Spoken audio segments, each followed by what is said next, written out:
Yo DJ Spin.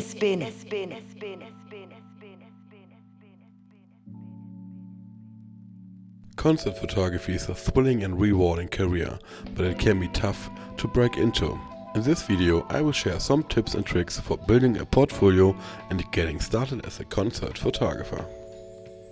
And welcome to another video. Thanks for tuning in on my brand new channel, still fresh and warm here. It's my third video, so if you would like to consider subscribe, it's really appreciated. One of my goals this year is to grow this channel to 1,000 followers, and today we're talking about concert photography. I'm not a professional concert photographer.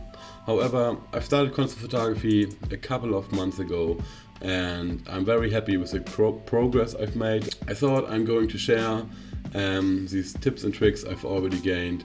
So if you're out there want to get into concert photography but you have no idea how to get there, stay tuned and follow my 5 tips for how to get into concert photography. Tip 1, get a portfolio. I know, mind-blowing. However, with everything in photography, without a portfolio, it doesn't get anywhere. How to get a portfolio, you're asking? Easy. Not really easy, but it's not as difficult as you would imagine. What I've done is, for example, I'm a big reggae and dancehall fan, and last year I've decided to start a long-term documentary project where I document the London reggae and dancehall scene. One part of the scene are concerts, so I needed a way to get into concerts. What I've done is I've looked for a couple of venues here in my town. I'm in London, by the way. Concerts who have like regularly reggae guests there. You can do the same if you like into rock and roll, punk, hip hop, techno, drum and bass, whatever your niche is, whatever your musical passion is. Just look for venues where those concerts, where those events happen. And what I've done is I've messaged these venues. I've been quite frankly about it, like, hey, I'm a documentary photographer, I want to get into concert photography. I haven't had a portfolio yet, but I want to gain a portfolio. I want to offer you giving me free access to the concert, means guest list tickets, and I'm shooting the concert.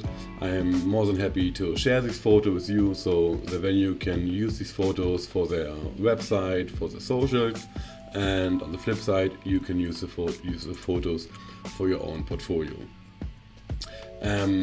This worked very well for me, and I think especially if you go for smaller venues and if you like openly tell them what your aim is, I'm sure you will obviously be rejected from a lot of venues, but there will be the one or other venue who says like, yeah, let's go for it, let's do it. Or what you also can do, you can look for local bands. I had the lucky opportunity that I got approached by a local funk blues band. They wanted someone who covers their concert, so this was my first try in concert photography, and then from there I went and approached venues.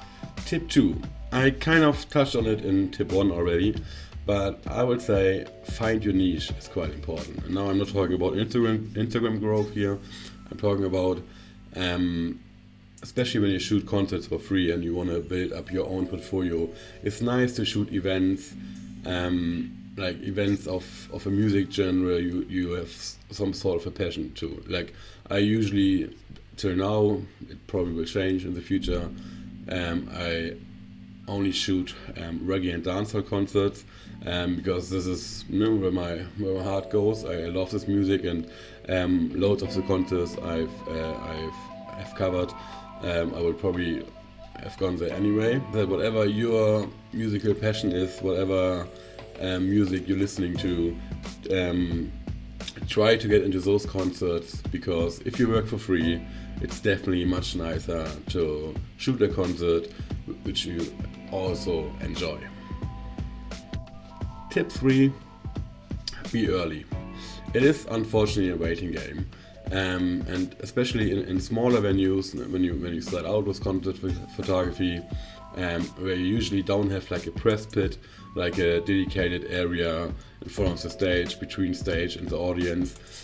It's good to be early to save yourself a place in front of the stage and get familiar with the venue. See how the light works. They usually have like a fixed light setting, which obviously the light is permanently moving. But for example, if there's maybe like a support band, you can already get a bit of a feeling where's the light going. Being in the front row, especially in smaller venues, I think is necessary.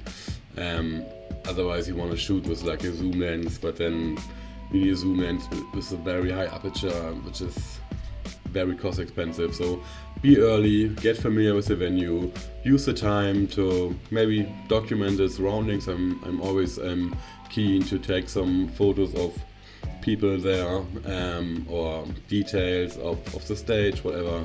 There's always something to shoot. If not, have a drink, enjoy the support DJ, support act. But yeah, be early is key in my opinion.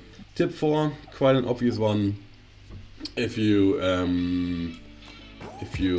not a complete beginner in photography, you probably know this, but have the right gear. I'm not talking about cameras, like I don't really care if you have a full frame or a crop sensor. Obviously a full frame might be helpful in concert photography, but have a prime lens with a 1.4 or 1.8 aperture is key. I usually shoot with a 33mm on my Fuji or with a 50mm. But depending on where I stay, how big the stage is, how far away I'm from the stage, but I usually go with my 33mm, especially when I'm in the press pit, like in front of the stage. It's for me, I figured out is the best focal length. Last but not least, tip 5, and I say tip 5 works best if you have followed tip 1 to 4. So basically tip 5 is a bit of like a follow-up to tip 1. But after you manage to shoot a couple of concerts in smaller venues, and now you think I'm ready to step up the game, I want to get into the bigger venues, bigger artists, etc. I can tell you what I've done. As I said, like I'm usually shooting reggae dancehall concerts, and I'm also a reggae dancehall DJ since 15 years. And I used to be very, very active in the reggae dancehall scene, have a lot of contacts, knew a lot of people, and I was thinking, why not using these contacts from back then and just shoot my shoot. And so what I've done is I've messaged a couple of magazines, reggae websites. With some other contacts, I've managed to get a direct contact to a very big magazine, and I basically offered them kind of the same as I offered the venue. Say, hey, I want to become a concert photographer. I already have a bit of a portfolio here. What I need is a door opener. I'm happy to shoot a couple of concerts for your magazine for free, or for your, I wouldn't say for your magazine, because if they print it and they make money out of it, you definitely should get your royalties provision as well. But offer them that you're happy to shoot a couple of concerts for their socials, for the website, etc. Obviously, if they want them to use for the magazine, which would be great, then we can still negotiate a deal.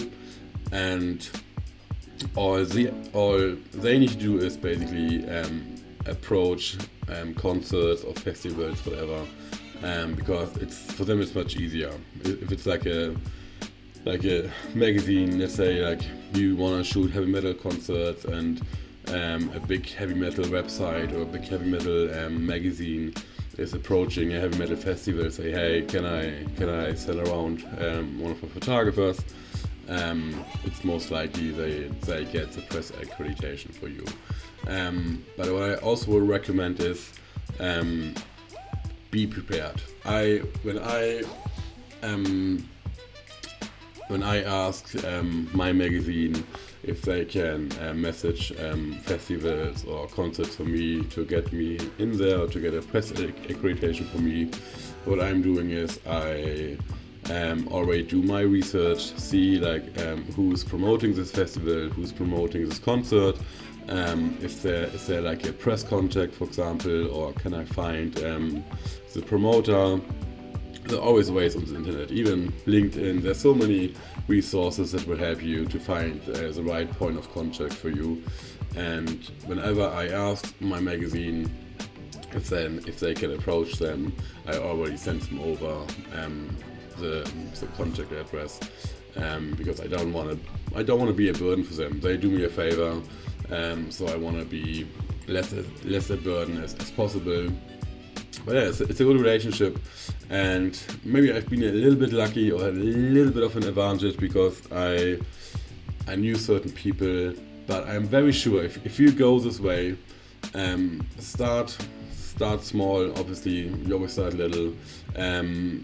Like, it doesn't matter how big the venue is. Even if it's like a venue with like 50 people, the shots can still look amazing. And yeah, as soon as you have some kind of portfolio, you definitely pave the way for a future.